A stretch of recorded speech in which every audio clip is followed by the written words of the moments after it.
चलो तो स्टार्ट करते हैं नया चैप्टर इलेक्ट्रोमैग्नेटिक इंडक्शन। ठीक है। इलेक्ट्रोमैग्नेटिक इंडक्शन जो है वो उसी को आ सकता है जिसको मैग्नेटिक फील्ड की अच्छी खासे नॉलेज है। ठीक है। मैग्नेटिक फील्ड जिसको अच्छे से आता है वो इस चैप्टर में उसको कोई दिक्कत नहीं आएगी। ज़्यादा बड़ा चैप्टर नहीं है, ज़्यादा से ज़्यादा 8-9 लेक्चर लगेगा। उसके बाद एसी आएगा, वो 5 या 6 लेक्चर में आपका कंप्लीट हो जाएगा। ठीक है। वो तो सबसे आसान चैप्टर है आपका। ईएमआई थोड़ा सा अच्छा चैप्टर है, नो डाउट। और एडवांस लेवल के लिए देखा जाए तो कुछ चीज़ें आपको अच्छी सी सोचनी पड़ेगी। जैसे मैंने फील्ड में भी आपको बताया था कि कुछ चीज़ें आपको सोचनी पड़ती है, काफ़ी सारी, है ना, काफ़ी अच्छे से। तो यहाँ पे भी आपको चीज़ें सोचनी पड़ेंगी, विजुअलाइजेशन आपकी अच्छी होनी चाहिए, तब आपको समझ में आएगा। और फील्ड की अच्छी खासी नॉलेज होनी चाहिए कि एक करंट कैरिंग कॉइल की वजह से सेंटर पे फील्ड कितना होता है, एक्सियल पॉइंट पे कितना होता है, एक इनफाइनाइट वायर की वजह से कितना होता है, वो सब का यूज होगा यहाँ पे। ठीक है। कुछ चीजें हम पुरानी भी हैं इसमें, वो भी देखेंगे, कुछ चीजें नई भी आएंगी, वो भी देखेंगे। ठीक है। तो हर टाइप के इसमें क्वेश्चंस देखेंगे, मेंस से लेके एडवांस नीट सब लेवल के क्वेश्चन देखेंगे। तो अच्छे से चैप्टर को पढ़ना, कोई भी डाउट हो उसको पूछना।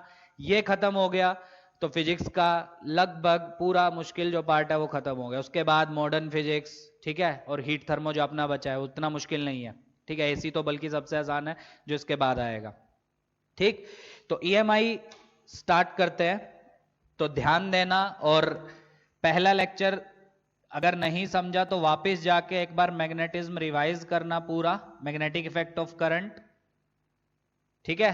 तब जाके आपको ये चैप्टर अच्छे से फील आएगा, अदरवाइज इस चैप्टर को समझने में दिक्कत हो सकती है। सो इलेक्ट्रोमैग्नेटिक इंडक्शन, शॉर्ट में बोला जाए तो ईएमआई। ठीक है। तो वो करने से पहले एक टर्म पढ़ी जाती है इस चैप्टर में, दैट इज मैग्नेटिक फ्लक्स। ज्यादा इस पे टाइम मैं नहीं लगाऊंगा क्योंकि हम मिलती जुलती पढ़ चुके हैं इलेक्ट्रोस्टैटिक्स में इलेक्ट्रिक फ्लक्स। याद है ई डॉट ए, बस यहाँ पे मैग्नेटिक फ्लक्स हो जाएगी बी डॉट ए। ठीक है। ज्यादा इस पे बात नहीं करेंगे, मतलब थोड़ी सी बात करेंगे, पर सब कुछ वही है जो पहले हम पढ़ चुके हैं इलेक्ट्रिक फ्लक्स में। ठीक है। याद है, अरे याद है कि हमारे पास एक सरफेस होता था, याद करो इलेक्ट्रिक फ्लक्स मैंने पढ़ाने से पहले एक टर्म डिफाइन की थी, area as a vector quantity. याद करो। और area as a vector quantity मैंने बताया था कि आपका जो कॉइल है वो जिस प्लेन में है, आपका जो लूप है वो जिस प्लेन में है, उसके परपेंडिकुलर एरिया वेक्टर जाता है, बताया था। अब उसमें और ई वेक्टर में देखो कितना एंगल है। क्वेश्चंस भी इसके बहुत सारे किए थे हमने वहां पे। दोनों में एंगल देखो। जनरल रिजल्ट फाइव का कितना आया था, ई डॉट ए या ई डॉट एस बोल लो, एस इज एरिया वेक्टर। ठीक है। तो एरिया वेक्टर की डायरेक्शन सबको पता है, लूप जिस प्लेन में है उसके परपेंडिकुलर एरिया वेक्टर होगा। ई वेक्टर क्वेश्चन में दिया होगा, दोनों में एंगल देखो तो flux will be E into A into cos theta. और अगर आपकी इलेक्ट्रिक फील्ड नॉन यूनिफॉर्म है so flux will be integration E vector dot DS vector. याद है। हाँ। तो सेम यहाँ पे मैग्नेटिक फ्लक्स है। ठीक है। वहां पे इलेक्ट्रिक फ्लक्स क्या बताता था आपको, number of electric field lines crossing a area, a surface. यहां पे भी सेम है। मैग्नेटिक फ्लक्स बेसिकली आपको क्या बताएगा, number of magnetic field lines crossing a surface. ठीक है। वहां पे इलेक्ट्रिक फील्ड लाइंस ही, यहां पे मैग्नेटिक फील्ड लाइंस है आपकी। ठीक है। और मैग्नेटिक फील्ड लाइंस क्या होती है वो मैं बता चुका हूं पिछले चैप्टर में। वैसे स्टार्टिंग में इस चैप्टर की स्टार्टिंग उसी से की जाती है, मैग्नेटिक फील्ड लाइंस। मैंने बोला भी था कि अगले चैप्टर में हम पढ़ेंगे, पर मैंने वहीं पे बता दी थी। ठीक है। वापस से रिवाइज अगर करें, सपोज एक बार मैग्नेट की अगर आप बात करते हैं तो नॉर्थ पोल से फील्ड लाइंस निकलती हैं, साउथ पोल पे जाती है, अंदर साउथ से नॉर्थ की तरफ जाती है आपकी। दो मैग्नेटिक फील्ड लाइंस कभी भी एक दूसरे को इंटरसेक्ट नहीं कर सकती। मैग्नेटिक फील्ड लाइंस अगर नॉन यूनिफॉर्म है तो कहां पे फील्ड की स्ट्रेंथ ज्यादा है, जहां पे डेंस होंगी आपकी फील्ड लाइंस वहां फील्ड की स्ट्रेंथ ज्यादा, और जहां दूर दूर होंगी वहां पे फील्ड की स्ट्रेंथ कम। किसी भी मैग्नेटिक फील्ड लाइन पे अगर आप टेंजेंट ड्रॉ करते हैं किसी भी पॉइंट पे, वो टेंजेंट आपको उस जगह पे मैग्नेटिक फील्ड की डायरेक्शन बताएगा।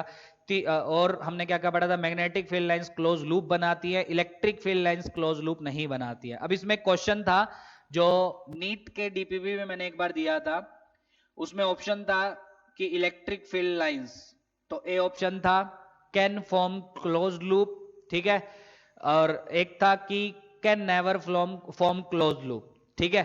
ऑप्शन था, तो उसमें जो आंसर था वो था कैन फॉर्म क्लोज लूप। अब आधे लोग सोचेंगे कि इलेक्ट्रिक फील्ड लाइंस तो क्लोज लूप कभी बनाती ही नहीं है, पॉजिटिव चार्ज से ओरिजिनेट होती है, नेगेटिव पे टर्मिनेट होती है। हाँ, मैग्नेटिक फील्ड लाइंस अगर आप बोलते सर, तब हम बोल सकते थे कि हाँ वो क्लोज लूप बनाती है ना, नॉर्थ से साउथ जाती है, फिर अंदर साउथ से नॉर्थ की तरफ, वो क्लोज लूप बनाती है। पर इस चैप्टर में हम एक ऐसी इलेक्ट्रिक फील्ड के बारे में पढ़ेंगे, उसकी हम बात आज ही कर लेंगे, पर उसके बारे में डिटेल में चर्चा 4-5 लेक्चर के बाद करेंगे। तो हम इस चैप्टर में एक ऐसी इलेक्ट्रिक फील्ड के बारे में पढ़ेंगे which is non uniform, sorry क्या बोलते हैं, which is non conservative electric field. ठीक है, वैसे इलेक्ट्रिक फील्ड क्या होती है आपकी, कंजर्वेटिव, याद है, इलेक्ट्रिक फील्ड का जो फोर्स होता है that is conservative in nature. पर इस चैप्टर में जो फील्ड पढ़ेंगे एक नई तरह की फील्ड है जो उस फील्ड से अलग है, that field is induced electric field. वो फील्ड नॉन कंजर्वेटिव भी होगी, वो फील्ड क्लोज लूप भी बनाएगी आपकी। समझ में आ रहा है, वो हम इस चैप्टर में पढ़ेंगे। ठीक है, वैसे आउटलाइन दे रहा था क्या क्या हम इस चैप्टर में पढ़ेंगे। ठीक है, समझ में आ गया। तो फील्ड लाइंस की क्या क्या खासियत होती है हम पिछले चैप्टर में ही 8th या 9th लेक्चर के आसपास हम पढ़े थे। ठीक है, अच्छे से, तो उसके बारे में बात करने की ज्यादा जरूरत है नहीं, तो वो बात नहीं करेंगे। तो फ्लक्स तो वैसे ही हम समझ में आता है। मैग्नेटिक फ्लक्स आपको बेसिकली क्या बताता है, जैसे इलेक्ट्रिक फ्लक्स बताता था किसी सरफेस से कितनी फील्ड लाइंस आपकी निकल रही हैं, वो इलेक्ट्रिक फ्लक्स बताता था। सेम मैग्नेटिक फ्लक्स क्या बताता है, number of magnetic field lines crossing a surface. ठीक है, कैसे निकालते हैं मैग्नेटिक फ्लक्स, पहली चीज तो it will be a scalar quantity, obviously जैसे वहां पे थी, दो वेक्टर का डॉट प्रोडक्ट होगा। कैसे, सपोज किसी भी रीजन में मैग्नेटिक फील्ड ऐसी है, पहले मैं यूनिफॉर्म फील्ड ले रहा हूं, वैसे बताना नहीं चाहिए सब क्योंकि आप इलेक्ट्रिक फ्लक्स अच्छे से पढ़ चुके हैं। तो ये मैंने यूनिफॉर्म फील्ड ली, ठीक है, उसमें मैंने किसी सरफेस को ऐसे रखा,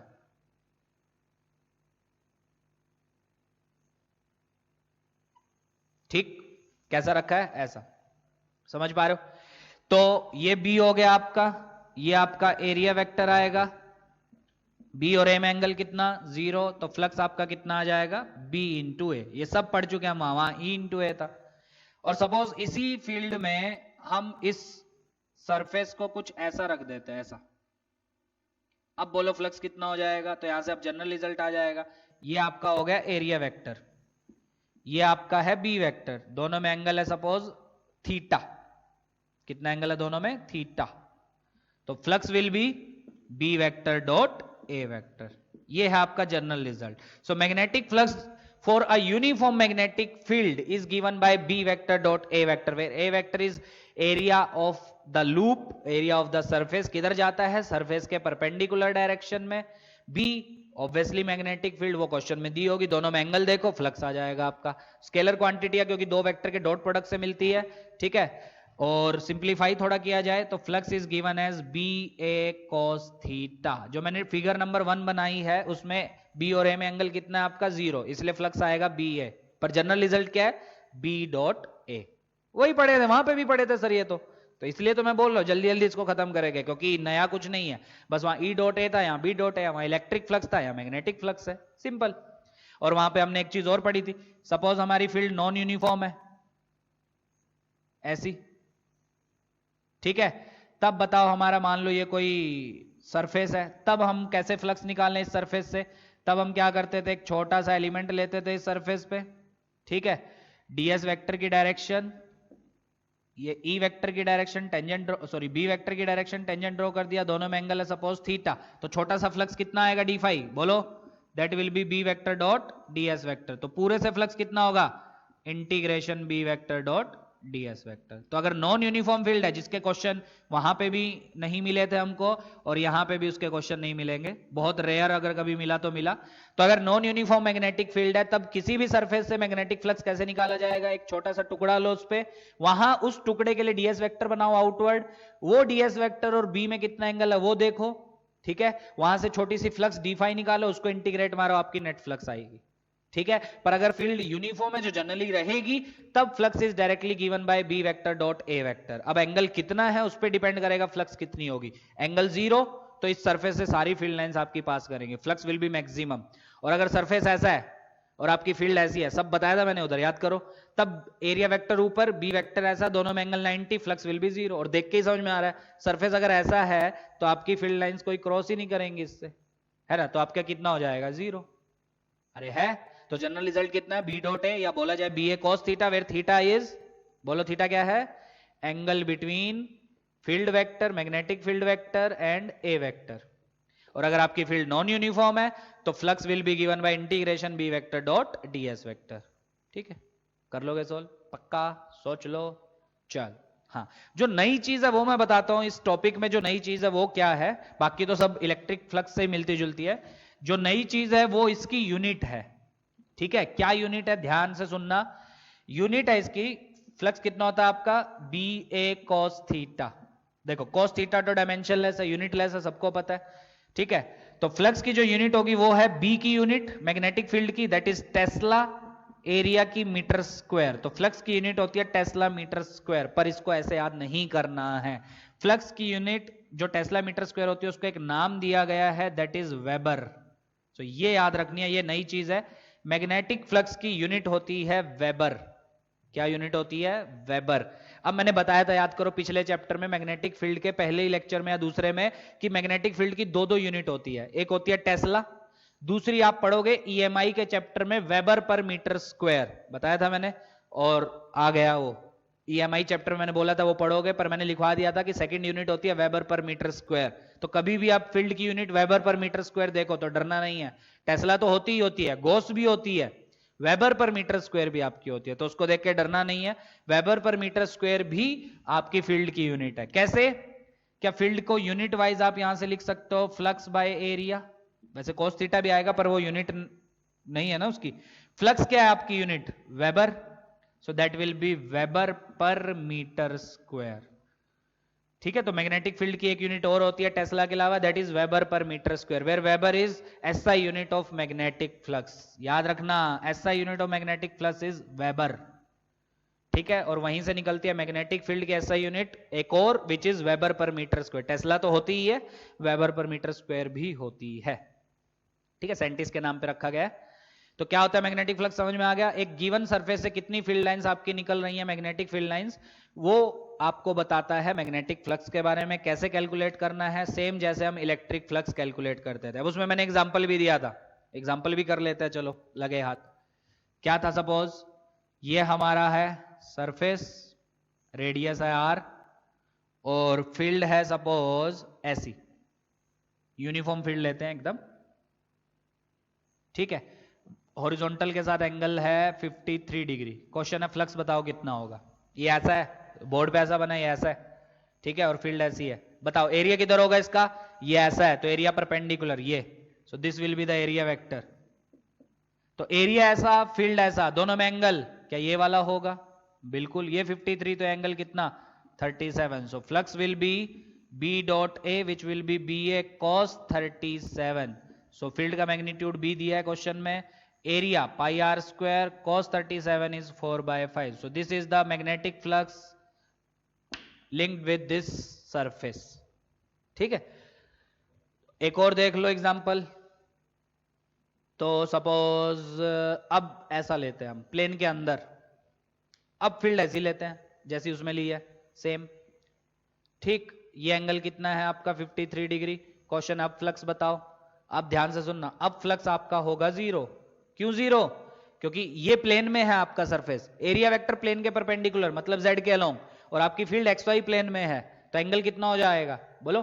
theta between B vector and A vector, वो आपका हो जाएगा 90 डिग्री, क्योंकि एरिया वेक्टर प्लेन के परपेंडिकुलर बी प्लेन में, तो एंगल 90, तो flux B A cos 90 which will be zero. तो पहले फील लेना, आती है ना आपको 3D वगैरह सब, है ना, मैग्नेटिक फील्ड में इतना यूज किया। तो एरिया किधर होगा? फील्ड इधर है, दोनों में एंगल समझो। इसमें कैसे आया? क्योंकि इसमें ऐसा था आपका, तो एरिया वेक्टर y के अलोंग और बी वेक्टर आपका ऐसा y के साथ 37 डिग्री बना रहा है, तो इसलिए फ्लक्स आपका आ जाएगा बी ए कोस। इंटीग्रेशन क्यों नहीं किया? क्योंकि फील्ड यूनिफॉर्म है आपकी। नॉन यूनिफॉर्म होती तब छोटे से टुकड़ा लेके उसके लिए फ्लक्स निकालते, उसको इंटीग्रेट मार के सोल्व करते। कर लोगे? ऐसे ही 3D में भी क्वेश्चन पूछ सकता है कि आपका ये कुछ ऐसा है, कुछ तो ऐसा मान लो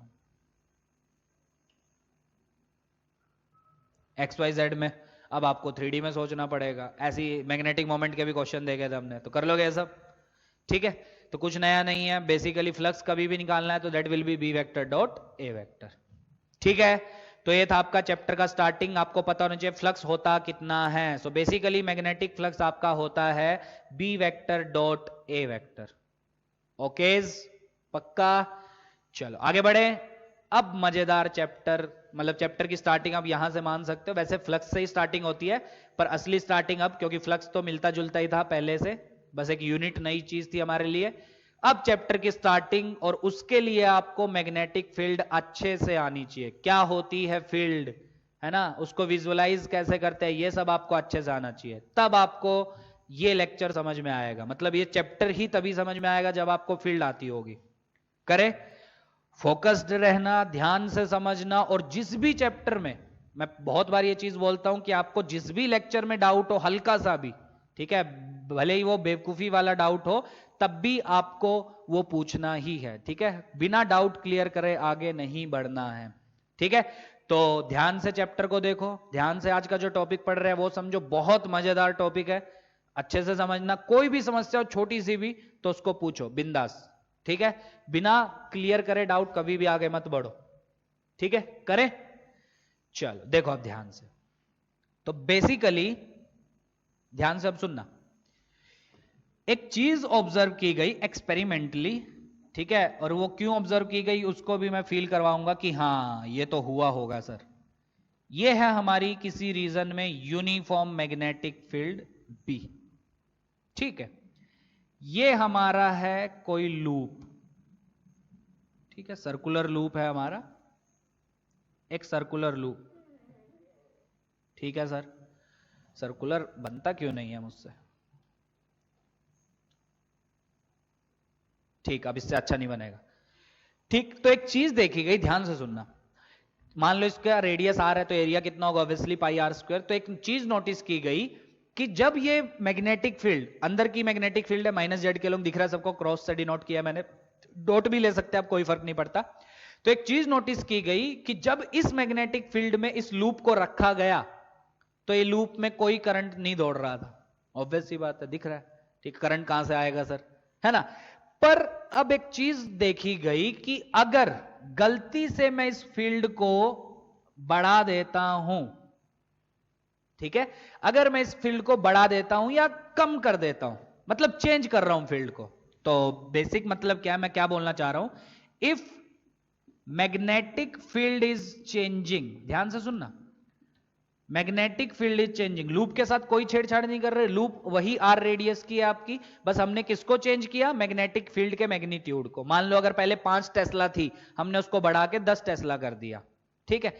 तब हमने एक चीज नोटिस की कि जैसी मैंने मैग्नेटिक फील्ड को चेंज किया, इंक्रीज करो या डिक्रीज, चेंज करना है आपको, चेंज का मतलब पता है ना, चाहे इंक्रीज चाहे डिक्रीज, ठीक है। तो जैसी मैंने मैग्नेटिक फील्ड को चेंज किया तो एक चीज नोटिस की कि इस लूप में करंट दौड़ने लगा, ठीक है, इस लूप में करंट फ्लो करने लगा। किस सेंस में, हाँ इस सेंस में, मतलब एंटी क्लॉकवाइज एक करंट दौड़ने लगा। अब आधे सोचेंगे सर ने क्या किया, ये मैं आपको भी सिखाऊंगा, आप भी ऐसे ही करेंगे अब, ठीक है, पर अभी सिखाया नहीं है इसलिए आप अभी नहीं बता सकते, मैं एक्सपेरिमेंटल बता रहा हूं। तो जैसे ही आपने फील्ड को इंक्रीज किया, फील्ड किधर थी, अंदर, ठीक है, स्टार्टिंग में यूनिफॉर्म थी तो देखा कुछ नहीं हो रहा है, ऐसी लूप रखा हुआ है आराम से।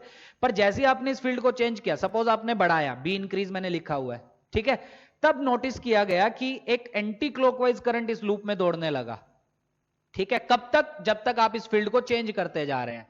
जैसे ही आपने इस फील्ड को चेंज करके छोड़ दिया, मान लो 5 से आपका टारगेट था इसको 10 टेस्ला तक लेके जाना फील्ड को, 5 से 6 किया, 6 से 7, 7 से 8, 8 से 9, 9 से 9.5, कुछ भी बीच की वैल्यू, और फिर लास्ट में 10 किया। तो आपने एक चीज देखी कि जब आपने फील्ड की वैल्यू 5 से 10 तक की, तब ये जो लूप है इसमें एक एंटी क्लॉकवाइज करंट दौड़ रहा है, ठीक है। एक्सपेरिमेंटली ये चीज देखी, और एक चीज ये देखने से समझ में आया कि ये करंट तभी दौड़ रहा है जब मेरी मैग्नेटिक फील्ड की वैल्यू चेंज हो रही है। सुनना बहुत ध्यान से, जब मेरी मैग्नेटिक फील्ड की वैल्यू चेंज हो रही है। जैसी मैग्नेटिक फील्ड की वैल्यू वापस से कांस्टेंट हो गई, फिर से आपका क्या हो गया, करंट फ्लो करना बंद हो गया। मतलब बेसिकली ये एक इंस्टेंटेनियस करंट है जो एक इंस्टेंट पे आपका फ्लो करता है, ठीक है। किस इंस्टेंट पे, जिस इंस्टेंट पे आप फील्ड की वैल्यू चेंज कर रहे हैं, या एक इंटरवल में भी कर सकता है अगर आप उस इंटरवल में लगातार वैल्यू चेंज करते जा रहे हैं। समझ में आ रहा है, वो बात की बात है, वो डिटेल में पढ़ेंगे, अभी आज के लेक्चर में तो नहीं हो पाएगा, कल के लेक्चर में डिटेल में पढ़ेंगे वो सब, ठीक है। तो मैं वापस आता हूं, कहां पे था, हाँ, कि अगर मैं इस फील्ड में इस लूप को रखता हूं और फील्ड का मैग्नीट्यूड कुछ b है अंदर की तरफ, तो कुछ नहीं हो रहा है इस लूप के साथ, कोई करंट नहीं, कुछ भी नहीं। पर मैंने फिर एक चीज नोटिस की कि जैसे ही मैं इस फील्ड को बढ़ा रहा हूं, ठीक है, कम भी कर सकते हैं पर मैंने बढ़ाते हुए बोला, चेंज करना है बेसिकली आपको। तो जैसे ही आप इस फील्ड को बढ़ा रहे हो तो आपने देखा एक एंटी क्लॉकवाइज इसमें करंट दौड़ने लगा। कब तक? जब तक आप फील्ड को बढ़ाते जा रहे हो, ठीक है। जैसे आपने फील्ड को बढ़ाते बढ़ाते कांस्टेंट कर दिया वापस से, फिर आपने नोटिस किया कि ये जो करंट आया था एंटी क्लॉकवाइज ये वापस से जीरो हो गया। मतलब लूप में अब फिर से कोई करंट नहीं है, पहले भी कोई करंट नहीं था, बाद में भी कोई करंट नहीं है, बस कब तक रहा? जब तक आपने फील्ड की वैल्यू को चेंज किया।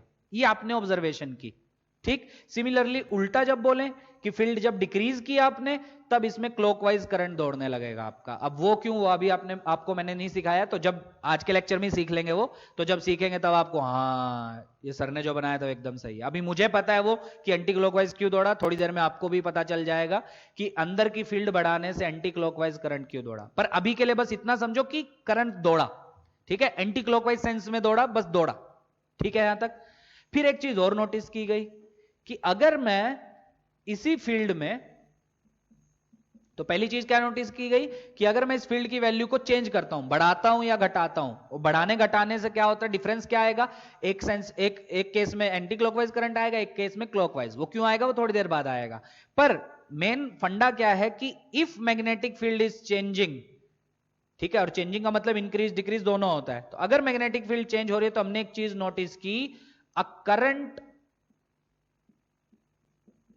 is flowing in the loop, loop में करंट फ्लो कर रहा है, ये चीज हमने नोटिस की। और कब तक? जब तक फील्ड चेंज हो रही है। जैसी कांस्टेंट हुई वापस से वो करंट जीरो हो गया। ठीक, समझ में आ गया सर? ठीक है, मतलब समझ में अभी ये नहीं आया कि क्यों हुआ ऐसा, पर हाँ आपने जो बोला वो मान लिया हमने। फिर देखो वापस हमने क्या किया, इसी लूप को वापस से इस फील्ड में रखा। अब फील्ड चेंज नहीं कर रहे, अब मैग्नेटिक फील्ड आपने रखी कांस्टेंट। अब आप चेंज क्या कर रहे हो? अब चेंज कर रहे हो इसका एरिया। Area is changed. क्या चेंज कर रहे हो? इसका एरिया। ध्यान से सुनना, एरिया इज चेंज्ड, ठीक है। मतलब मान लो पहले इसकी रेडियस आर थी, अब इसकी रेडियस आपने 2r कर दी, ठीक है, लूप को बड़ा कर दिया। मतलब एक और लूप आप लेके आ गए, मतलब खींच के, या कुछ, या ऐसा बोल सकते हो, ये ज्यादा अच्छा नहीं है कि इसकी जगह दूसरा लेके आना। इसी लूप की हम बात कर रहे हैं। तो आपने क्या किया, सर्कुलर था पहले, रेडियस आर का, इसी को आपने ट्रांसफॉर्म कर दिया लूप की, मतलब फील्ड की वैल्यू चेंज नहीं की आपने, फील्ड कांस्टेंट रखी, इसी को आपने ट्रांसफॉर्म कर दिया एक स्क्वायर में, ठीक है, जिसकी साइड कितनी है? एल। ऑब्वियसली एल और आर में रिलेशन तो आप निकाल ही सकते हो, 2 pi R will be equal to 4l। वो आगे की बात है, उस पर न्यूमेरिकल भी हम करेंगे, ठीक है। तो आपने क्या किया, बेसिकली लूप का एरिया चेंज किया। ऑब्वियसली चेंज हो गया एरिया, पहले कितना था? पाई आर स्क्वायर, बाद में कितना? एल स्क्वायर, और एल को पाई की इसकी टर्म में डाल देना तो एरिया चेंज होगा आपका, नो डाउट, ठीक है। मतलब आपके पास एक सर्कुलर लूप था, ठीक है, उसको आपने चेंज करके क्या कर दिया? Square, keeping the magnitude of magnetic field constant. Field पहले केस में चेंज की, दूसरे केस में फील्ड चेंज नहीं की, एरिया हमने चेंज किया। फिर से हमने देखा कि एरिया जैसी हमने चेंज किया, as the area is changed, कम या ज्यादा कुछ भी किया आपने, कोई फर्क नहीं पड़ता, चाहे स्क्वायर से सर्कल बनाया, सर्कल से स्क्वायर बनाया, कम या ज्यादा किया। फिर से हमने देखा a current is again flowing in the loop. Loop में फिर से आपने देखा एक करंट फ्लो करने लगा। कब तक? जब तक आपका एरिया चेंज हो रहा था। एक बार एरिया पूरा चेंज हो गया, फिर से आपका फ्लक्स मतलब ये करंट कितना हो गया आपका? जीरो हो गया, ठीक है। दोनों सिचुएशन समझ में आई। एक सिचुएशन में एरिया कांस्टेंट रख के फील्ड को चेंज कर रहे हैं, तब भी लूप में करंट दौड़ रहा है। एक सिचुएशन में हम फील्ड को कांस्टेंट रख के एरिया को चेंज कर रहे हैं, तब भी हमारा करंट दौड़ रहा है, ठीक है। और तीसरी सिचुएशन अगर हम लें तो उसमें हम क्या कर सकते हैं? उसमें हम क्या कर सकते हैं, हाँ ऐसा कुछ कर सकते हैं, फील्ड मान लो अंदर ले लेते, मतलब प्लेन में ले लेते हैं इस बार, और ये ले लेते हैं अपना एरिया,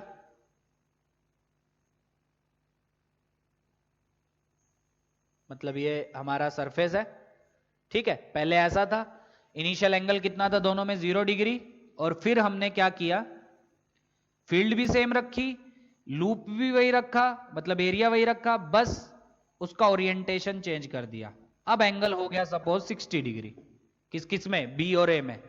फिर से आपने एक चीज नोटिस की, फिर से एक करंट फ्लो करने लगा। ठीक है, मतलब तीन अलग अलग सिचुएशन। एक सिचुएशन में फील्ड कंटिन्यूअसली अंदर की तरफ थी तो ए और बी में हमेशा एंगल 0 था। सेकंड सिचुएशन में भी जब आप सर्कल से स्क्वायर बना रहे थे, अभी भी एरिया वेक्टर प्लेन के परपेंडिकुलर, बी भी प्लेन के परपेंडिकुलर, तो अभी भी एंगल 0, मतलब एंगल तो चेंज नहीं हो रहा इन दोनों में। ठीक है, और पहले में एंगल के साथ साथ आपका एरिया भी चेंज नहीं हो रहा है लूप का, बस क्या चेंज कर रहे हो, फील्ड। तो सिर्फ फील्ड चेंज कर रहे हो तब भी करंट दौड़ रहा है, फील्ड कांस्टेंट रख के, एंगल कांस्टेंट रख के एरिया चेंज कर रहे हो तब भी करंट दौड़ रहा है, और फील्ड और एरिया कांस्टेंट रख के सिर्फ एंगल चेंज कर रहे हो तब भी आपका करंट दौड़ रहा है। तो क्या यहां से कंक्लूजन निकलता है कि सर फील्ड चेंज कर रहे हो, एरिया चेंज कर रहे हो या एंगल चेंज कर रहे हो, मतलब फ्लक्स चेंज हो रहा है। बिल्कुल, because magnetic flux is given by B A cos theta. चाहे आप केवल बी चेंज करो, चाहे आप केवल ए चेंज करो, चाहे आप केवल एंगल चेंज करो, क्या फ्लक्स चेंज होगा। तो यहां से कंक्लूजन निकाला गया कि whenever magnetic flux linked with a surface, flux नहीं, whenever magnetic flux linked with a surface is changed, Hindi में बताता हूं, जब जब किसी सरफेस से लिंक्ड जो मैग्नेटिक फ्लक्स है वो चेंज होता है, तब तब उसमें, किसी कॉइल में मतलब, तब तब उसमें एक करंट इंड्यूस होता है। किस डायरेक्शन में, वही आज का टॉपिक है कि वो कैसे निकालनी है डायरेक्शन। जैसे मैंने इसमें कैसे बोल दिया कि एंटी क्लॉकवाइज करंट है, फील्ड बढ़ाने से एंटी क्लॉकवाइज कर रहा है और फील्ड कम करने से क्लॉकवाइज फ्लो कर रहा है, ये कैसे, वो हम आज ही पढ़ेंगे। पर क्या हो रहा है वो समझो पहले, क्यों आ रहा है वो समझो। ठीक है, तो ध्यान से सुनना। तो यहां से इंटरप्रेट क्या किया गया, देखो ये सब लिख लिया, एरिया इज चेंज, फिर से क्या करंट फ्लो कर रहा है, एंगल चेंज किया, फिर से करंट फ्लो कर, तो तीन अलग अलग सिचुएशन है। ठीक है, तो यहां से हम इंटरप्रेट क्या किए इन सारी सिचुएशन से, वो क्या किए कि whenever flux linked with a coil is changed, और वो चेंज तीन तरीके से हो सकता है, ध्यान से सुनना, किसी भी कॉइल से लिंक्ड फ्लक्स तीन तरीके से चेंज हो सकता है, by changing B, by changing A, by changing theta. तीनों सिचुएशन मैंने ली है, या तो सिर्फ बी चेंज करो, या सिर्फ ए, या सिर्फ थीटा, या कोई दो भी चेंज कर सकते हैं, वो आपकी इच्छा है, पर दो चेंज नहीं आए, कोई एक ही चेंज करते हैं जनरली हम। ठीक है, so whenever flux linked with a coil is changed, और that can be changed by changing B, I, A और थीटा, तब हमने क्या नोटिस किया, then a current is induced in the coil. किस डायरेक्शन में, वही हम अभी निकालेंगे, और कितना वो भी हम निकालेंगे। Then a current is induced in the coil.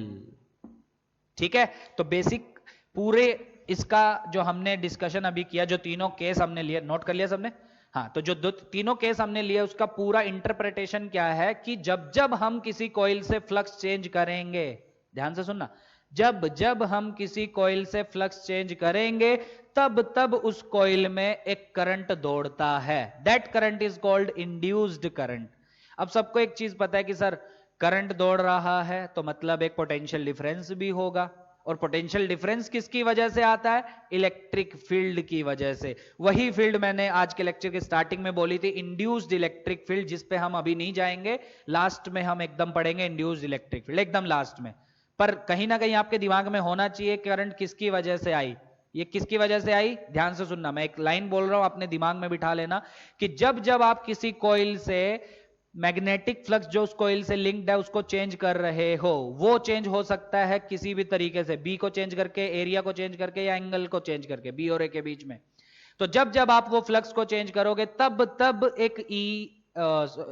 तब एक इलेक्ट्रिक फील्ड इंड्यूस्ड होगी। ठीक है, जिसको हम बोलेंगे इंड्यूस्ड इलेक्ट्रिक फील्ड, जो हम इस चैप्टर के लास्ट में पढ़ेंगे। और इलेक्ट्रिक फील्ड आई तो पीडी आएगा, पीडी आई तो करंट आएगा, जिसको हम सीधा लिख दिए कि एक करंट इंड्यूस होगा कॉइल में। समझ में आ गया, अरे आया। So whenever flux linked with a coil is changed, so an induced electric field is there, जिसकी चर्चा हम चैप्टर के एंड में करेंगे। और इंड्यूस्ड इलेक्ट्रिक फील्ड अगर है तो एक इंड्यूस्ड ईएमएफ भी है आपकी, बिल्कुल सही सर, क्योंकि ये इलेक्ट्रिक फील्ड मतलब ईएमएफ आएगी, ईएमएफ पढ़ चुके ना, हाँ। सो एक इंड्यूस्ड ईएमएफ आएगी, और इंड्यूस्ड ईएमएफ तो आपका क्या आएगा, इंड्यूस्ड करंट। ठीक है, वही आज के लेक्चर में हम सीखेंगे कि वो करंट किस डायरेक्शन में आपका आता है, कितना आता है, वो कल के लेक्चर में हम सीखेंगे। तो बेसिकली स्टार्टिंग जो इस चैप्टर की है उसमें दो चीजें आपकी आती हैं। सबसे पहली चीज कि फ्लक्स चेंज करने से करंट इंड्यूस होता है, ठीक है, ईएमएफ इंड्यूस होती है। क्यों?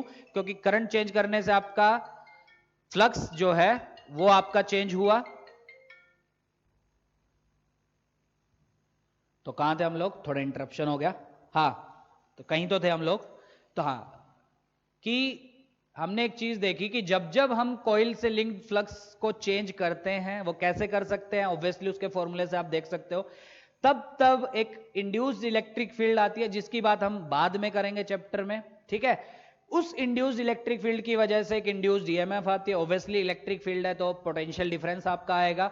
उस इंड्यूस्ड ईएमएफ की वजह से करंट भी आएगा आपका। कितना करंट हो जाएगा बोलो, induced EMF divided by resistance, क्योंकि E is equal to I R, तो आई ई बाय आर। तो ये ईएमएफ कितनी आएगी इसकी कैलकुलेशन करना हम कल सीखेंगे, पर ये करंट किस डायरेक्शन में आएगा ये कैलकुलेट करना, मतलब ये निकालना हम आज सीखेंगे। तो बेसिकली आपके चैप्टर की स्टार्टिंग में दो तरह के लॉज आते हैं। First one is your Lenz's law, Lenz law बोलते हैं, सिर्फ एपोस्ट्रोफी एस लगा है तो लेंजिस बोल देते हैं, पर Lenz law. And second one is your Faraday's law. ध्यान से समझना, दोनों पे क्वेश्चन जनरली पूछता है इस पूरे चैप्टर में। चैप्टर इतना बड़ा नहीं है, 7-8 लेक्चर है, ठीक है, पर पहले लेक्चर और दूसरे लेक्चर से एक क्वेश्चन जनरली पूछता है वो, ठीक है, ध्यान देना। तो पहले दोनों लेक्चर पे अच्छे से। तो लेंज लॉ बेसिकली आपको क्या बताएगा कि जब जब हम कॉइल से फ्लक्स चेंज करेंगे तब तब उसमें ईएमएफ इंड्यूस होगी, no doubt, because of induced electric field, और ईएमएफ इंड्यूस होगी तो करंट इंड्यूस होगा। तो लेंज लॉ बेसिकली आपको बताएगा वो करंट किस डायरेक्शन में इंड्यूस होगा। जैसे मैंने पहले डायग्राम में अभी भी बना हुआ है, इसमें मैंने एंटी क्लॉकवाइज क्यों बनाया, ये आपको लेंज लॉ बताएगा, ठीक है। कितना होगा ये करंट उसके बारे में कोई जानकारी लेंज लॉ नहीं देता, सिर्फ डायरेक्शन की बात करता है लेंज लॉ। दूसरा हम पढ़ेंगे फैराडेज लॉ। वैसे बुक में आपको पहले फैराडे मिलेगा फिर लेंज लॉ मिलेगा, पर हम पहले डायरेक्शन सीख लेते हैं, मैग्नीट्यूड तो सीख ही लेंगे, हम फैराडे बाद में पढ़ेंगे। तो फैराडेज लॉ क्या बोलता है कि फ्लक्स चेंज हुआ, नो डाउट, फील्ड आई तो ईएमएफ इंड्यूस हुई। कितनी ईएमएफ इंड्यूस हुई ये आपको बताएगा फैराडेज लॉ, मतलब मैग्नीट्यूड के बारे में आपको चर्चा करेगा फैराडेज लॉ। और ईएमएफ इंड्यूस एक बार मिल गई तो करंट तो वैसे ही मिल जाएगा हमको, induced EMF by resistance of the coil, बिल्कुल सही है। और अनगिनत सवाल आपको मिलेंगे, तो अच्छे से वही मैं बोल रहा हूं, अच्छे से समझो मैंने क्या बताया। तो अभी तक मैग्नेटिक फ्लक्स इजी था, वो पुराने से रिलेट कर लो। यहां से जो हमने स्टार्ट किया वो क्या किया, तीन अलग अलग सिचुएशन हमने देखी कि फील्ड को चेंज किया, या एरिया ऑफ द कॉइल को चेंज किया, या दोनों के बीच में एंगल को चेंज किया, तो हमने देखा एक करंट दौड़ने लगा। फिर हम उल्टा चले, ये तो एक्सपेरिमेंटली हमने देखा, फिर हम उल्टा चले कि ऐसा क्यों हुआ होगा। तब हमने एक चीज नोटिस की कि क्योंकि हम मैग्नेटिक फ्लक्स को चेंज कर रहे हैं तो उसकी वजह से एक इंड्यूस्ड इलेक्ट्रिक फील्ड आपकी आती है, ठीक है। कैसे आती है वो हम बाद में बात करेंगे, मैं बहुत बार बोल दिया है बात। और इंड्यूस इलेक्ट्रिक फील्ड अगर एक बार आ गई, एक इलेक्ट्रिक फील्ड एक बार आ गई तो उसकी वजह से एक ईएमएफ इंड्यूस होती है, ठीक है। और ईएमएफ अगर इंड्यूस हुई तो ऑब्वियसली एक करंट भी इंड्यूस होगा, which will be induced EMF divided by resistance, no doubt. तो इसलिए करंट आपका दौड़ता है। तो ये चीज तो चलो हमको समझ में आ गई कि हमने तीनों सिचुएशन में ले दे के क्या चेंज किया, फ्लक्स चेंज किया। और फ्लक्स चेंज किया है तो ऑब्वियसली आपका क्या होगा, ईएमएफ इंड्यूस होगी तो करंट भी इंड्यूस होगा, इसलिए करंट दौड़ता हुआ हमको प्रैक्टिकली मिला। तो उसको हमने कैसे एक्सप्लेन किया वो समझ में आ गया। अब ये करंट किस डायरेक्शन में आपका फ्लो करता है, क्लॉकवाइज या एंटी क्लॉकवाइज, लूप कैसा भी हो सकता है, जरूरी नहीं है सर्कल हो, स्क्वायर भी हो सकता है, तो कैसा दौड़ता है ये हम पढ़ेंगे लेंज लॉ से। तो लेंज लॉ बेसिकली आपको बताएगा the direction of induce current in the loop.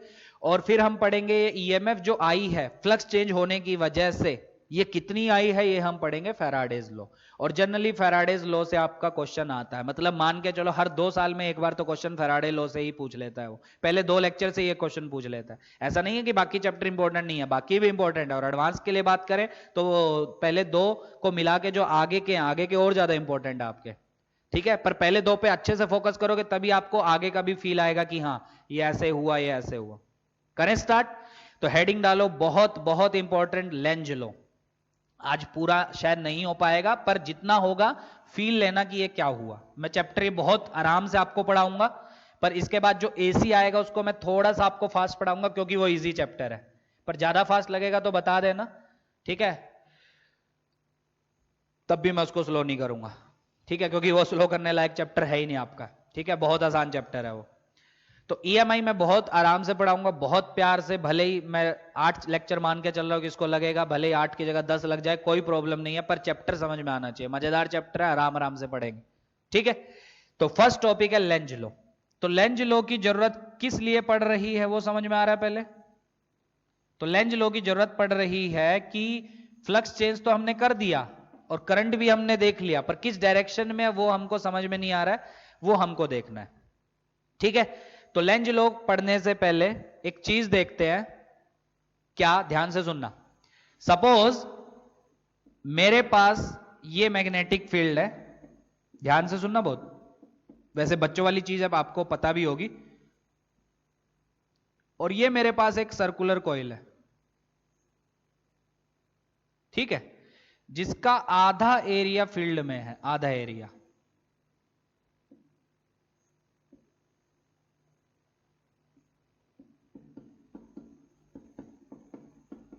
ठीक, आधा एरिया फील्ड में, रेडियस है इसकी आर। तो मुझे तो पहले ये बताओ फ्लक्स कितना होगा आपका।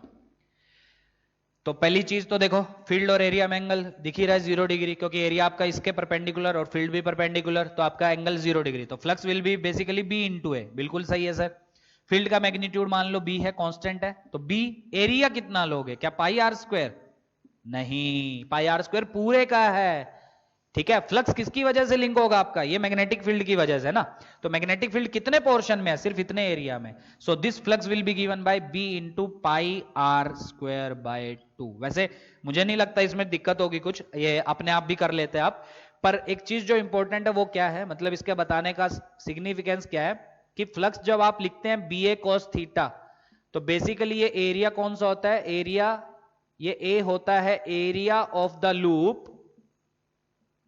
आपने आप ये लिख लेना है, जहां पे आपने पहले फॉर्मूला लिखा था वहां पे लिख लेना, area of the loop which is in the magnetic field. अगर पूरा का पूरा लूप मैग्नेटिक फील्ड में है तब तो वेल एंड गुड, तब तो पूरे का एरिया लेना है। पर अगर उसका कुछ पोर्शन मैग्नेटिक फील्ड में है तब आपको उतना ही एरिया लेना है जितना मैग्नेटिक फील्ड में है। पूरा एरिया मत ले लेना, जैसे मैंने एग्जांपल में लिया। अगर आधा लूप आपका फील्ड के अंदर है, मतलब फील्ड यहीं से स्टार्ट हो रही है आपकी, ठीक है, इसके बाद मतलब इसके पहले फील्ड ही नहीं है, तो अगर आधा लूप आपका फील्ड में है तब आपका जो फ्लक्स होगा that will be B into A. A वो वाला एरिया जो आपका फील्ड में है, पूरा एरिया नहीं। तो फॉर्मूले में जो ए है वो याद रखना, area of the loop which is in the magnetic field. ठीक है, आवाज आ रही है क्या? विच is in the magnetic field. ठीक है, हाँ, वो अलग बात है कि अगर आप इस लूप को पूरे को अंदर ले जाते हैं तब आपका फ्लक्स पूरा हो जाएगा बी इंटू पूरा area which will be pi R square, वो अलग बात है। ठीक है, पर हमेशा याद रखना A is basically the area of the loop which is in the magnetic field. ठीक है, आवाज का पता नहीं क्या। ठीक, तो यहां तक पहले नोट करो। चलो चलो, तो अब माइक सेट हो गया, अब अच्छे से आवाज आएगी। हाँ, तो फ्लक्स बेसिकली आपका, फ्लक्स में जो एरिया है फॉर्मूला में, वो एरिया वो लूप का उतना एरिया है जितना आपका मैग्नेटिक फील्ड के अंदर है। ठीक है, बहुत कम जरूरत पड़ेगी कि आपका एरिया आधा इधर आधा इधर, पर हाँ अगर पड़ेगी जरूरत तो एरिया पूरा मत ले लेना लूप का। ठीक है, उतना ही एरिया लेना जो फील्ड में है आपका। ठीक है, यहां तक स्टार्ट करें लेंज लो। चलो, तो लेंज लो बेसिकली आपको क्या बताता है, ध्यान से सुनना। इसकी जो डेफिनेशन है वो थोड़ी सी अजीब लगती है बच्चों को, थोड़ी सी अजीब। ठीक है, तो मैं उसको इंग्लिश में बताने के बाद हिंदी में भी बताऊंगा। तो लेंज लो क्या बताता है कि वेन एवर, मैं सीधा लिख रहा हूं, when ever flux linked with a coil is changed, तो क्या होगा? एक इलेक्ट्रिक फील्ड इंड्यूस होगी जिसकी वजह से कि ईएमएफ इंड्यूस होगी। उन सब की बात नहीं कर रहा हूं मैं, डायरेक्ट जंप कर रहा हूं किस पे? When ever flux linked with a coil is changed, a current is induced in the coil.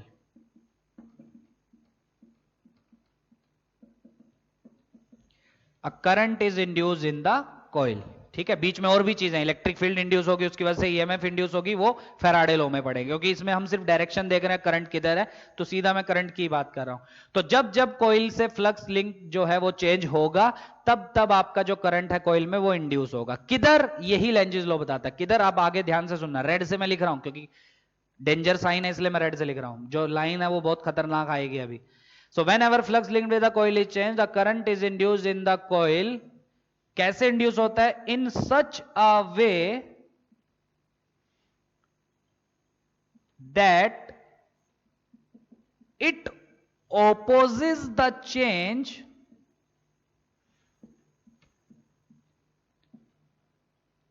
due to which it is induced.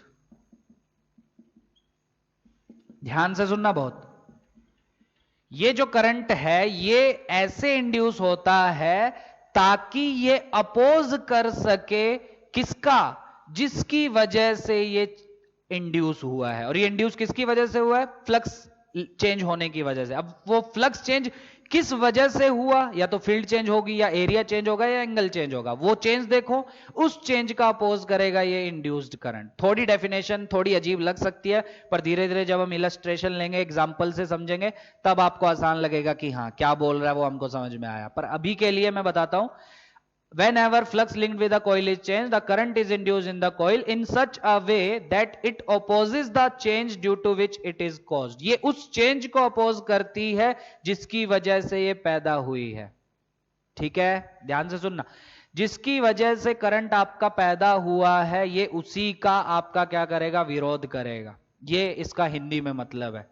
और करंट किसकी वजह से पैदा हुआ, फ्लक्स चेंज होने की वजह से पैदा हुआ। ये उसी चेंज का क्या करता है, आपका अपोज करता है, मतलब विरोध करता है।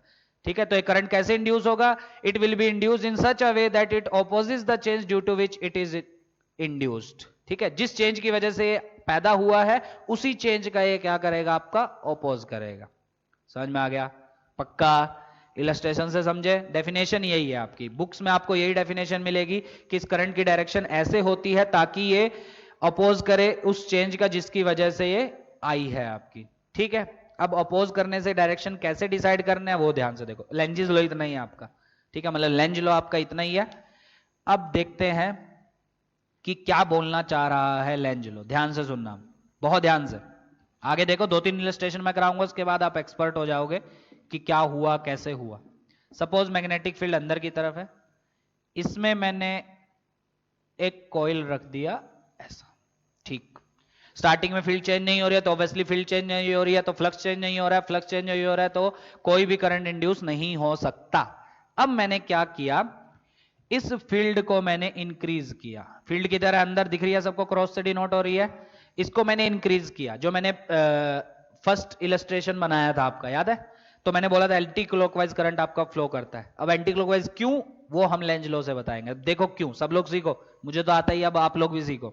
देखो ध्यान से, तो पहली चीज तो ये समझो कि करंट इंड्यूस क्यों हुआ। मैं फिर से रिपीट कर रहा हूं, वैसे मैं पिछले 20 मिनट से यही चीज बोल रहा हूं। तो करंट इंड्यूस इसलिए हुआ क्योंकि आपकी फील्ड चेंज हुई, फील्ड चेंज हुई तो आपका फ्लक्स चेंज हुआ, और फ्लक्स चेंज होता है तो करंट इंड्यूस होता है। ठीक है, यहां तक समझ में आ गया सर। अब जल्दी जल्दी बता दो किस डायरेक्शन में इंड्यूस होगा, तो देखते हैं किस डायरेक्शन में होगा। तो ये लाइन ध्यान रखो जो मैंने रेड से बनाई है, ये इंड्यूस ऐसे होता है ताकि ये अपोज करे उस चेंज का जिसकी वजह से ये इंड्यूस हुई है। ठीक है, ध्यान से चलो, किसकी वजह से इंड्यूस हुई है, फ्लक्स चेंज होने की वजह से। फ्लक्स क्यों चेंज हुआ, फील्ड इंक्रीज हुई। कौन सी फील्ड इंक्रीज हुई, अंदर वाली, क्योंकि फील्ड अंदर है देखो। तो अंदर वाली फील्ड इंक्रीज होने की वजह से करंट इंड्यूस हुआ, उसको ये पसंद नहीं आया, वो उसका अपोज करेगा। तो मतलब अंदर वाली फील्ड को क्या करेगा, मतलब जो अंदर वाली फील्ड इंक्रीज कर रही है उसका अपोज करना चाहता है, तो इसमें करंट ऐसा फ्लो करेगा ताकि इसकी वजह से फील्ड बाहर आए। सुनना फिर से, कंफ्यूजिंग होता है मुझे पता है, पर स्टार्टिंग में 1-2 इलस्ट्रेशन देख लोगे तो आसान लगता है, पर पहले इलस्ट्रेशन के लिए थोड़ा कंफ्यूजिंग लग सकता है आपको। फिर से मैं रिपीट करता हूं, देखो ये स्टेटमेंट को बार बार पढ़ो, जितनी बार पढ़ पाओ। कब तक पढ़ना है, जब तक आप समझ ना पाओ।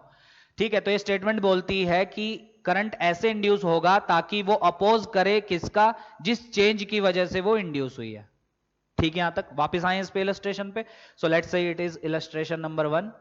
ठीक है, 9-10 इलस्ट्रेशन करेंगे इसके ऊपर ताकि आपको बेटर क्लैरिटी हो, मतलब एकदम पता चले कि लेंज लो होता क्या है। ठीक है, कैसे करंट बताता है। देखो इलस्ट्रेशन 1 क्या है, मैं वापस से बताता हूं। एक कॉइल है आपके पास, एक मैग्नेटिक फील्ड है अंदर की तरफ जिसको आप कॉन्टिन्यूअसली इंक्रीज करते जा रहे हैं अंदर की फील्ड को। तो ऑब्वियसली यहां पहले करंट की डायरेक्शन डिसाइड करने से पहले हमको समझ में आना चाहिए कि करंट आया ही क्यों। तो करंट क्यों आया, क्योंकि आपने अंदर की फील्ड को बढ़ाया, फ्लक्स चेंज करवाया, फ्लक्स चेंज हुआ। ठीक है, तो आपका क्या होगा, करंट इंड्यूस होगा। अब आप फील्ड कम भी कर सकते थे, मैं बढ़ा रहा हूं, अब बस आपको बेसिकली फील्ड चेंज करनी है, क्योंकि आपको फ्लक्स चेंज करना है। ऐसा कहीं नहीं लिखा, ध्यान से सुनना, मैंने ऐसा नहीं लिखा कि whenever flux linked with a coil is increased, ऐसा नहीं लिखा। वो इंक्रीज भी हो सकता है, डिक्रीज भी, चेंज होना चाहिए बस। जब तक चेंज नहीं होगा तब तक कोई करंट इंड्यूस नहीं होगा। ठीक है, मतलब अगर आप इस कॉइल को ऐसे ही रख दो, ना तो इसका एरिया चेंज कर रहे हो, ना ही फील्ड की वैल्यू चेंज कर रहे हो, तब कोई करंट नहीं आएगा आपका। करंट तभी आएगा जब आप या तो फील्ड को कम या ज्यादा करोगे, मतलब चेंज करोगे, या एरिया को कम या ज्यादा करोगे, चेंज करोगे, या एंगल को चेंज करोगे, तभी आपका करंट आएगा। और वो कब तक रहेगा, जब तक आप ये चेंजेस करते जा रहे हो। जैसे ही एक बार आपने चेंज बंद कर दिया, आपका आपका इंड्यूस करंट क्या हो जाएगा, जीरो। सब चीजें समझो, क्योंकि हर चीज न्यूमेरिकल में काम आने वाली है आगे। ठीक, चलो अब वापिस आओ, वापिस आओ। देखो, अब करंट ऐसे इंड्यूस होगा इसमें ताकि ये उस चेंज का अपोज कर सके जिसकी वजह से आया है। अब ये किसकी वजह से आया है, अंदर की फील्ड को बढ़ाने की वजह से। तो अंदर की फील्ड बढ़ रही है, उसका क्या करना चाहता है, अपोज। तो करंट इसमें ऐसा आएगा ताकि इसकी वजह से फील्ड बाहर आए। क्योंकि सोचो, अगर इसकी वजह से भी फील्ड अंदर आई तो उसने अपोज कहां किया, उसने तो सपोर्ट कर दिया। अंदर की फील्ड पहले से बढ़ रही थी, इसकी वजह से भी फील्ड अंदर आ गई तो सपोर्ट कर दिया। पर क्या करता है ये, अपोज करता है। तो क्या इसमें करंट ऐसा दौड़ेगा ताकि उसकी वजह से फील्ड बाहर आए, बिल्कुल। तो ये होता है लेंज लॉ। अब थोड़ा सा क्लैरिटी हुई, धीरे धीरे और क्लैरिटी होगी। तो कैसा करंट दौड़ेगा बोलो सर, एंटी क्लॉकवाइज। सीख चुके, curling of fingers, thumb will tell you the direction. और अगर सोचो क्लॉकवाइज दौड़े तो आपका थंब किधर, अंदर, तो फील्ड अंदर की तरफ जनरेट करेगा। वो नहीं चाहता ये, क्योंकि ये अपोज करना चाहता है। अरे आया समझ। तो कैसा करंट दौड़ेगा, एंटी क्लॉकवाइज। इसलिए मैंने पहले इलस्ट्रेशन में, जो मैंने पहले आज चैप्टर की स्टार्टिंग की थी, उसमें मैंने डायरेक्ट एंटी क्लॉकवाइज बनाया था। ठीक है, अब आपको समझ में आया उसमें एंटी क्लॉकवाइज क्यों बनाया था, अपोज कर दिया। सीखे कि नहीं सीखे, सीखे पक्का, हाँ। चलो आगे बढ़े, चलो अब इलस्ट्रेशन ही करेंगे आज। ठीक है, ताकि आपको क्लैरिटी हो कि हम लेंज लॉ बोलता क्या है हमको। ठीक, अब इसका जस्ट उल्टा कर लेते हैं। सारे इलस्ट्रेशन जितने पॉसिबल है वो करते हैं, ताकि कुछ को बोरिंग लग सकता है कि सर बार बार यही क्यों करा रहे हो, बस थोड़ा सा चेंज करके आप करवा दे रहे हो। ठीक है, पर कोई नहीं, थोड़ा जिनको नहीं समझ में आ रहा उनको और अच्छा समझ में आ जाएगा। अभी भी फील्ड अंदर है, अब क्या करते हैं, अंदर वाली फील्ड को डिक्रीज करते हैं। अब बताओ करंट इंड्यूस होगा कि नहीं, बिल्कुल होगा। चाहे आप फील्ड को बढ़ाओ चाहे घटाओ, चेंज कर रहे हो ना, चेंज कर रहे हो तो फ्लक्स चेंज हो रहा है, और फ्लक्स चेंज हो रहा है तो करंट इंड्यूस होगा। कैसे, अपोज करेगा। अब ध्यान से सुनना, करंट किसकी वजह से इंड्यूस हुआ, किस चेंज की वजह से इंड्यूस हुआ, अंदर की फील्ड को कम करने की वजह से। क्या उसका अपोज करेगा। हाँ, इसमें थोड़ा सा मुश्किल होती है वो समझने में, ध्यान से सुनना। अंदर की फील्ड डिक्रीज होने की वजह से करंट इंड्यूस हुआ। ठीक है, तो ये ऐसे इंड्यूस होगा ताकि वो उस चेंज का अपोज कर सके, विरोध कर सके। तो अंदर की फील्ड को आप डिक्रीज करवा रहे तो उसका विरोध करेगा, तो अंदर की फील्ड को बढ़ाएगा। समझो समझो, अंदर की फील्ड डिक्रीज होने की वजह से करंट इंड्यूस हो रहा था, और तो ये ऐसे इंड्यूस होगा ताकि वो उस चेंज का अपोज करे। तो अंदर की फील्ड को आप कम कर रहे थे तो उसका अपोज करेगा, तो अंदर की फील्ड को बढ़ाएगा। तो अंदर की फील्ड को बढ़ाएगा तो करंट आपका ऐसा दौड़ेगा ताकि इसकी वजह से जो फील्ड आए वो अंदर की तरफ आए, क्योंकि ये चाहता है अंदर की फील्ड को बढ़ाना। तो इसमें करंट ऐसा दौड़ने लगेगा ताकि फील्ड अंदर की तरफ आए। अरे आया, तो इस केस में कौन सा करंट आया, ये क्लॉकवाइज। सीख गए अब। चलो अभी भी नहीं सीखे होगे तो कोई बात नहीं, अभी धीरे धीरे और इलस्ट्रेशन करेंगे तो और क्लियर होगा।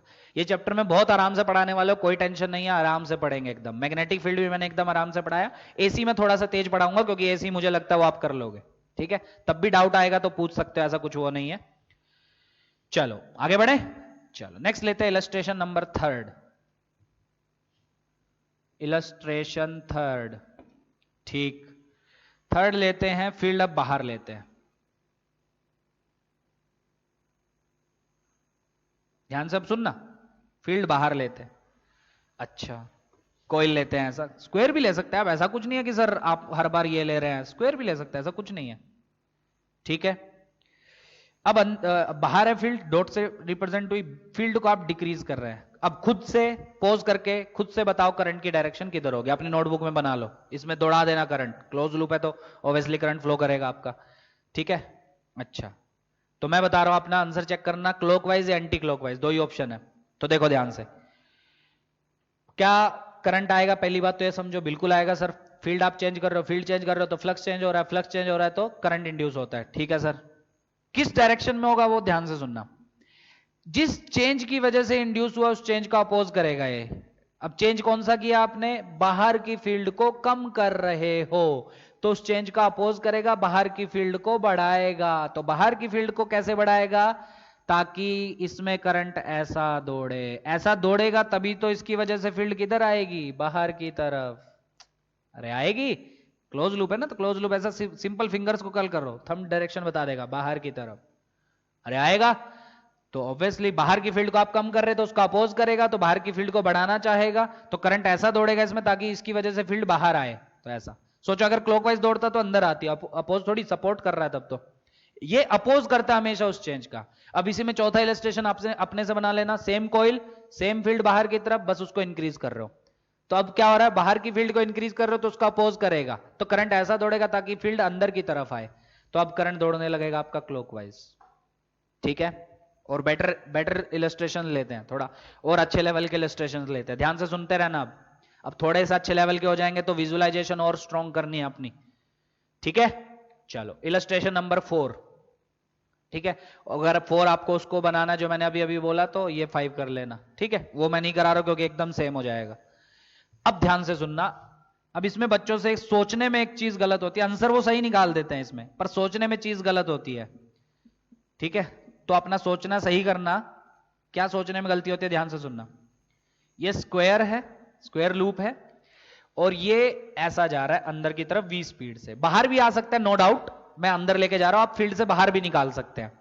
तो पहला तो मेरा सवाल, क्या इस लूप में करंट इंड्यूस होगा, हां के ना, यहां से फील्ड स्टार्ट है, तो आंसर है बिल्कुल इंड्यूस होगा सर। क्यों, अब इसमें गलत क्या सोचते हैं बच्चे, मैं बताता हूं। फील्ड को चेंज नहीं कर रहे हैं आप, फील्ड कांस्टेंट है, तो आधे लोग क्या सोचते हैं, सर फील्ड चेंज नहीं कर रहे हैं, ठीक, पर आधे आधे लोग उसमें क्या सोचते हैं कि जब इस स्क्वायर को अंदर में लेके जा रहा हूं तो अंदर की फील्ड इंक्रीज कर रही है, फील्ड थोड़ी आपकी चेंज हो रही है, फील्ड तो कांस्टेंट है बी। तो आधे लोग क्या सोचते हैं कि जब मैं इस लूप को अंदर लेके जा रहा हूं तो अंदर की फील्ड इंक्रीज हो रही है, जैसे जैसे अंदर जाएगी अंदर की फील्ड इंक्रीज हो रही है, नहीं, फील्ड कांस्टेंट है। तो सर क्या चीज चेंज हो रही है, एरिया, वो एरिया जो फील्ड में है वो एरिया चेंज हो रहा है आपका। फिर से रिपीट कर रहा हूं, जैसे जैसे आप अंदर लेके जाओगे इसको, तो वो एरिया जो फील्ड के अंदर है वो एरिया आपका चेंज हो रहा है, क्योंकि flux basically B A cos theta, ए मैंने अभी अभी लिखवाया था, ए वो एरिया जो आपका फील्ड में है। तो क्या वो ए चेंज हो रहा है जो फॉर्मूला में लिखा था, बिल्कुल। इंक्रीज हो रहा है कि डिक्रीज, इंक्रीज, क्योंकि जैसे ही आप अंदर लेके जाओगे तो एरिया, ज्यादा एरिया आपका फील्ड के अंदर आ जाएगा। ठीक है, और कभी एक टाइम ऐसा भी आएगा जब पूरा का पूरा स्क्वायर आपका अंदर चला जाएगा, स्क्वायर लूप मान लो एल साइड का। अब इस पे बहुत बेहतरीन क्वेश्चन बनते हैं एडवांस में और मेंस में, बहुत बेहतरीन, इवन नीट में भी बहुत अच्छे क्वेश्चन इस पे पूछता है। ठीक है, वो उसका हम फेराडे लॉ का यूज करके वो क्वेश्चन करेंगे, पर बहुत बेहतरीन, उसमें आपकी सोचने की क्षमता काफी अच्छी होनी चाहिए, तब आपको जाके वो क्वेश्चन आएगा। ठीक है, पर अभी हम उस पर नहीं जा रहे कि कितना इंड्यूस होगा, अभी सिर्फ देख रहे हैं कहां इंड्यूस होगा, किस डायरेक्शन में।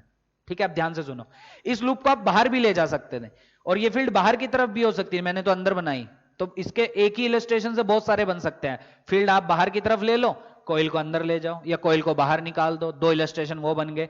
अभी मैंने फील्ड अंदर लिया है तो कॉइल को मैं अंदर ले जा रहा हूं, आप बाहर भी ले जा सकते हो, दो इलस्ट्रेशन वो, पर मैं एक ही सिखा रहा हूं, उससे आप बाकी सब कर सकते हो, कंसेप्ट तो एक ही है ना। तो बेसिकली हो क्या रहा है कि जब आप स्क्वायर लूप को राइट में लेके जा रहे हो तो वो एरिया जो फील्ड के अंदर है वो एरिया आपका इंक्रीज कर रहा है। सो एज, मैं नीचे लिख भी दे रहा हूं, as the coil is taken inside the field,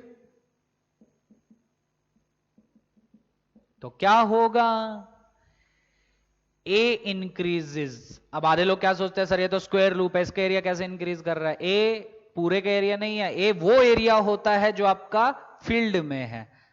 ठीक है, चलो ए इंक्रीज हो रहा है तो ऑब्वियसली ए इंक्रीज हो रहा है तो सर फ्लक्स भी इंक्रीज होगा, तो फ्लक्स चेंज हुआ ना, इंक्रीज डिक्रीज कुछ भी हो, चेंज हुआ ना, फ्लक्स चेंज हुआ तो ऑब्वियसली क्या होगा, ईएमएफ इंड्यूस होगी, करंट इंड्यूस होगा। सही है, किस डायरेक्शन में देखो, तो कौन सा फ्लक्स आपका बढ़ रहा है, जैसे ही आप अंदर लेके आ रहे हो, सोच के देखो, एरिया बढ़ रहा है तो क्या अंदर वाला फ्लक्स बढ़ रहा है, तो अंदर वाले फ्लक्स का क्या करेगा, ये अपोज करेगा, तो करंट ऐसा दौड़ेगा ताकि आपका जो फील्ड आया इस लूप की वजह से वो अपोज करे अंदर वाले का, मतलब ऐसा करंट दौड़ेगा इसमें ताकि आपकी फील्ड आए बाहर की तरफ। तो answer will be anti clockwise. तो जिसका आ गया अच्छी बात है, जिसका नहीं आया वो सोचो थोड़ा, ठीक है।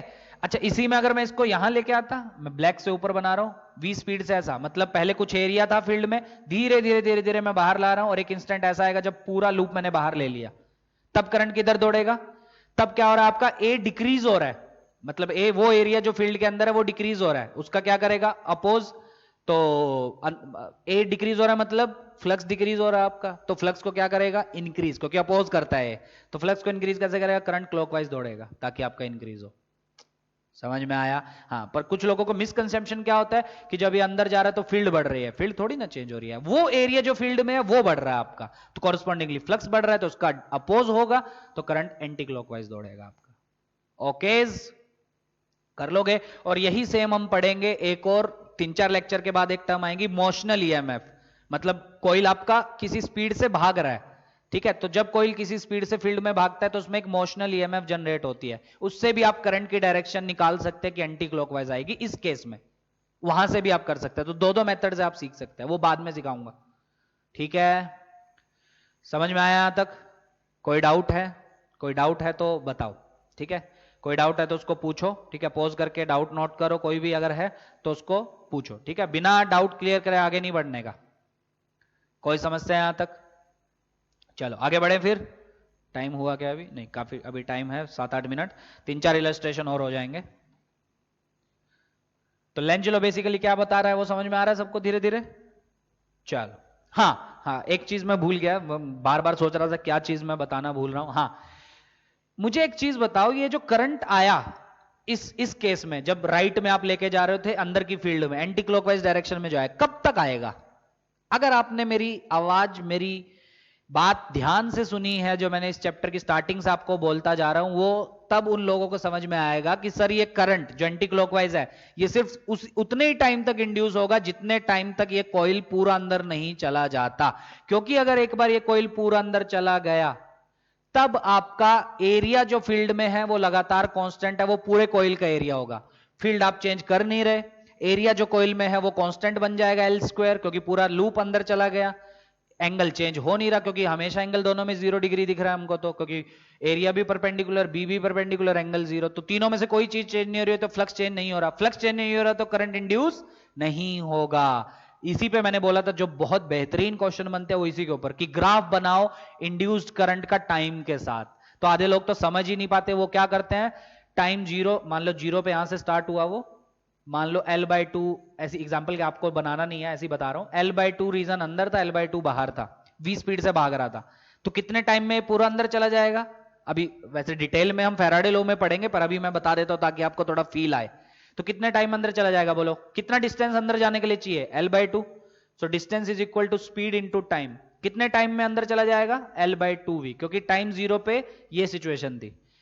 तब मैं क्या बोल रहा, ध्यान से सुनना, कि 0 से लेके L/2v टाइम तक ही आपका करंट इंड्यूस होगा, क्योंकि उतने ही टाइम में आपका क्या हो रहा है, फ्लक्स चेंज हो रहा है due to change in area.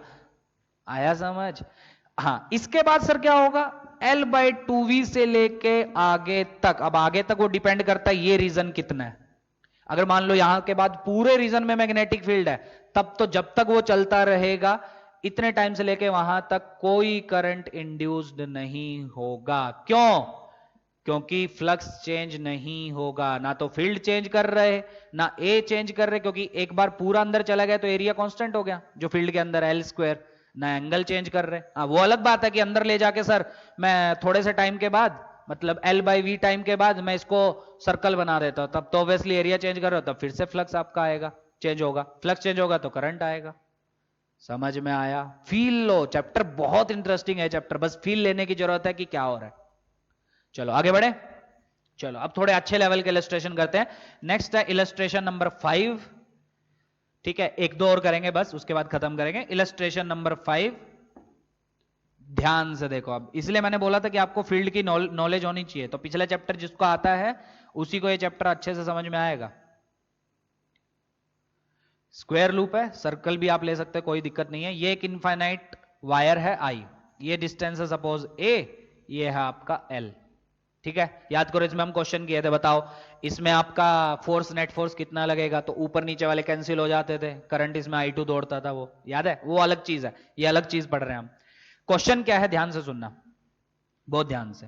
इसमें हम 3 तरह के करते हैं, केसेस ही बना लेते हैं इसमें, अलग इलस्ट्रेशन नहीं बनाते, 3 केसेस बना लेते हैं, ABC। पहला केस, लूप को वहीं रखा, लूप जहां पे है वहीं पे रखा, loop is fixed, loop is fixed and I is increased.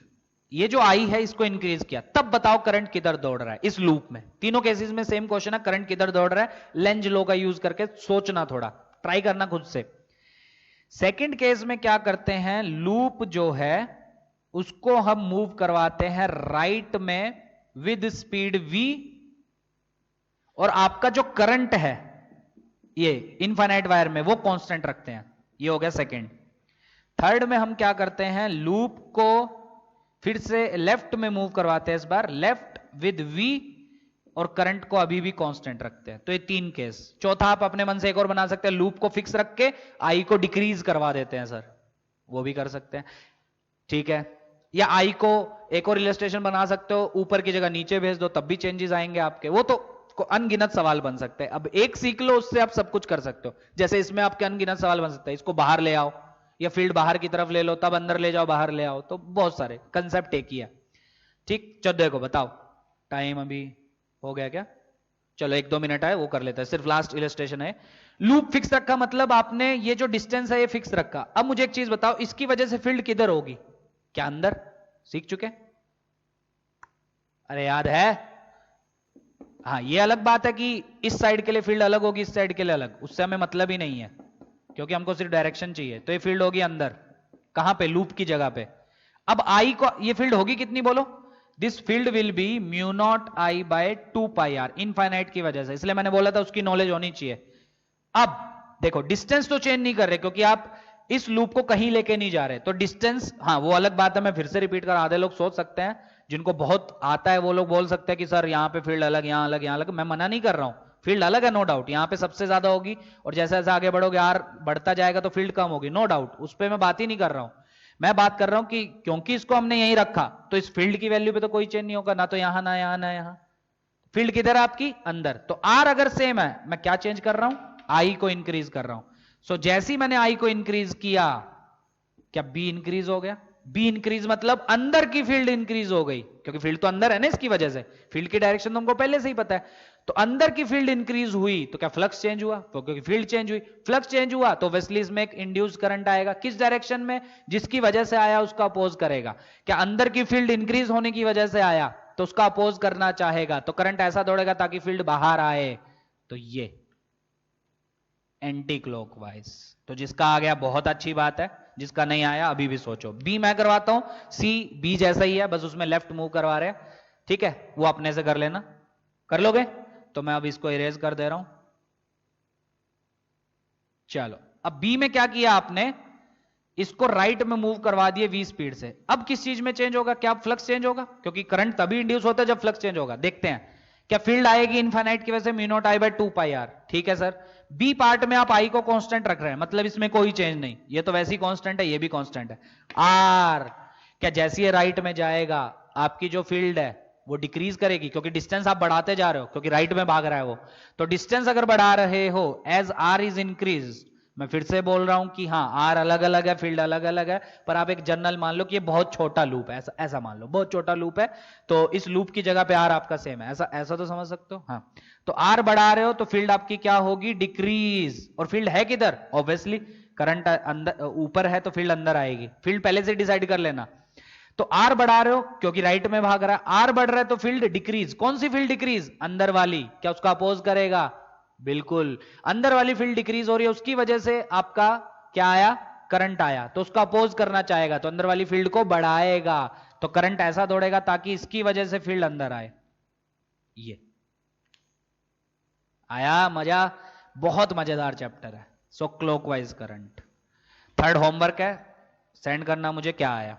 इसके बाद कल और इलस्ट्रेशन करेंगे अच्छे अच्छे लेवल के, फिर हम पढ़ेंगे फैराडेज लॉ, जो हमको बताएगा कि ये जो करंट आता है ये आता कितना है, इंड्यूस करंट होता कितना। अभी सिर्फ डायरेक्शन बता रहा है लेंज लॉ हमको, ठीक है, तो अच्छे से इसको समझो, पहला लेक्चर था आज, अच्छे से समझो, जितनी एनर्जी से मैं पढ़ा रहा हूं उतनी एनर्जी से आपको भी पढ़ना है, समझना है। नहीं समझ में आ रहा है तो पूछो, ठीक है? तो अच्छे से इसको करो, कोई भी डाउट हो तो उसको पूछो। चलो।